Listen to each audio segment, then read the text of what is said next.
There are a lot of questions here about whether that contagion, whether that systemic risk is still in the making. So when I wrote about the Bear Stearns moment in March, what I was thinking about is the fact that the Fed is still tightening, which global central banks were still tightening at the time Bear Stearns was taken over by JP Morgan. That is still going on as a backdrop right now. Additionally, what that leads us to is still in the system is disintermediation, which I wrote about at the time. So what's disintermediation? Well, in short, it's where banks who borrow short through the deposit mechanism and invest long are at risk of those deposits eroding out of their banks and out of the system. Prior to SVB failing, there was about a $300 billion decline in deposits nationally.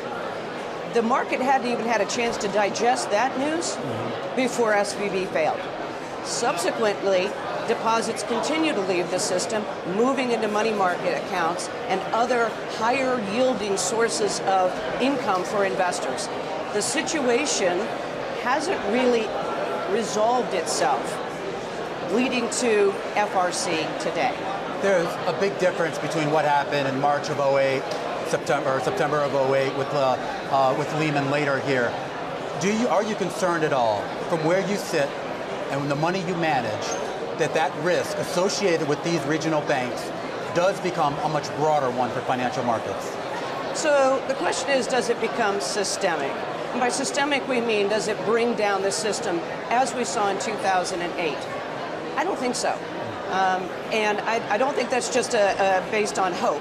I believe it because there's still so much capital in the system relative to where we were in 08.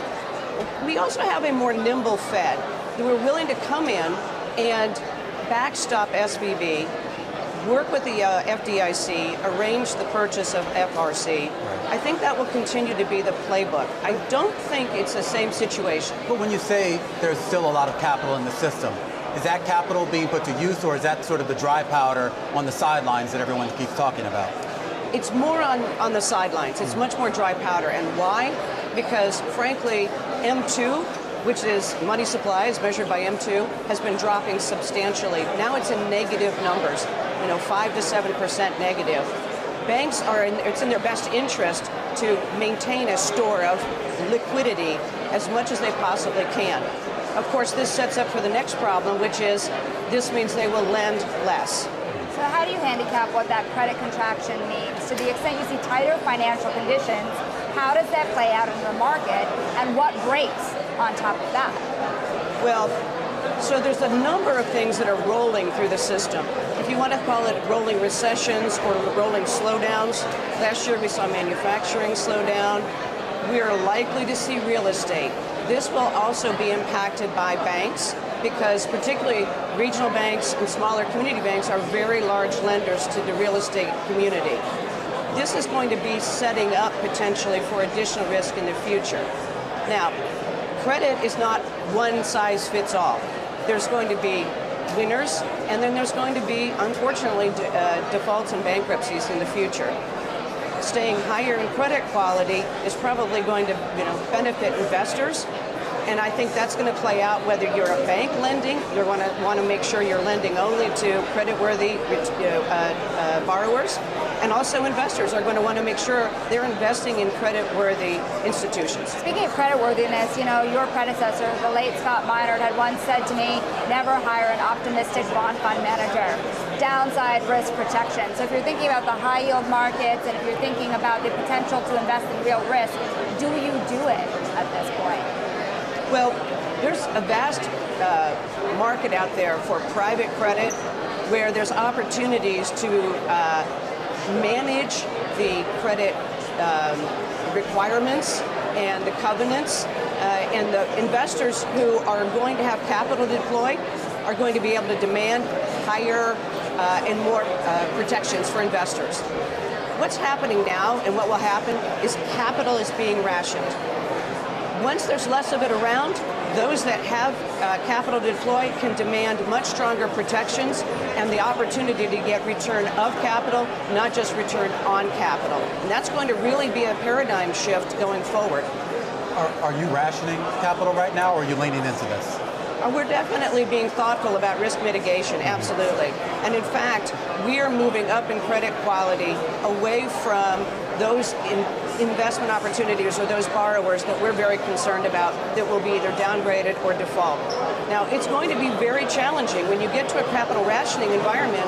Look what SVB was investment grade, so was FRC. And in a period of just mere months, we saw those downgraded and ultimately fail. So investors are going to have to be very vigilant in this type of environment against the quick downgrade problem. What type of precautions are you taking? What type of hedges, if any, are you taking? Well, we've moved up in credit quality, moving into more liquid investments, away from, dare I say, the triple C or their lowest rated credits, but thinking about credit in the long term and where we can still add value. Structured credit still offers a tremendous amount of value. Spread tightening didn't occur in the same way in the last, we'll say, 9 months, the way it did in corporate credit, so there's opportunities there. The trick, if you will, and it's not really a trick, but the methodology is diversification of risk. You know, Romaine, it's interesting. I remember a conversation we had a couple of years ago, back in Davos, before COVID, this idea of the easy money, the Federal Reserve flooding the economy with money. It was Guggenheim that said that it was Ponzi-like. So, how long does that take then to unravel? So, when the Fed starts tightening, usually a recession or a real significant slowdown doesn't really start to happen until about 18 months afterwards. Well, that puts us about midsummer. So it would seem to us that we're going to start to experience a significant economic slowdown starting mid-year. Our view on that really hasn't changed. And certainly with banks paring back, that pretty much defines our timeline. And we still see the second half of this year becoming much more challenged. I know Romaine on Wednesday is going to be looking ahead to the Fed as well. Do you think that the market is not counting for the risk of higher interest rates? Absolutely. Right now, the market is priced in rate cuts in the second half of this year. We think that's aggressive. We think the Fed will hike this week. That's a different topic whether they should hike given the financial stability issues that are around. But we think that they will hike. They'll still probably leave room for a potential discussion around further rate hikes well before any kind of rate cuts. We're probably in the camp that they don't start cutting because they're so afraid of inflation re-emerging that they probably don't start rate cuts maybe into next year. But what's the balance right now? If you're anticipating recession, is that not going to come with a moderation in inflation and, more importantly, inflation expectations? So there's two elements here. One, they desire a slowdown in order to bring inflation down into their acceptable range, which is around 2%, and they want to do that permanently.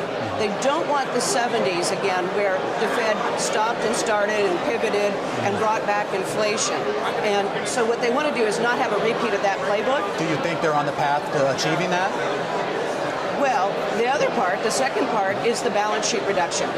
Because they can stop the rate cuts, they can stop the rate hikes, not cut, and yet at the same time continue to have the balance sheet start to roll off, continue to roll off, and that will slowly aid them in what they're trying to do. You know, I'm really curious here also, this is also on the backdrop of the U.S. debt ceiling and the debates around it. There's been a lot of movement here in Treasury, CDS, and futures. I mean, how do you see the safety and soundness of the Treasury market, given the volatility that we have seen up to this point? Well, there's the word, volatility. I started out the year, said that would be the word for the year, and it turns out it is. And what we're going to see is, as we get through the debt ceiling discussions and the debt limits discussions, we have the second half of the year, we have a problem. The Treasury is going to be forced to issue so much more in Treasuries that the next question is, do we have a crowding out effect? That's assuming that we get through the debt ceiling discussions, which is our expectation. But it's not going to be without noise, and it's not going to be without politics and volatility. Do you have any more big worries? What is the thing that's keeping you up at night as we look through the end of this year? As we go into the second half of the year, I think real estate continues to be a concern.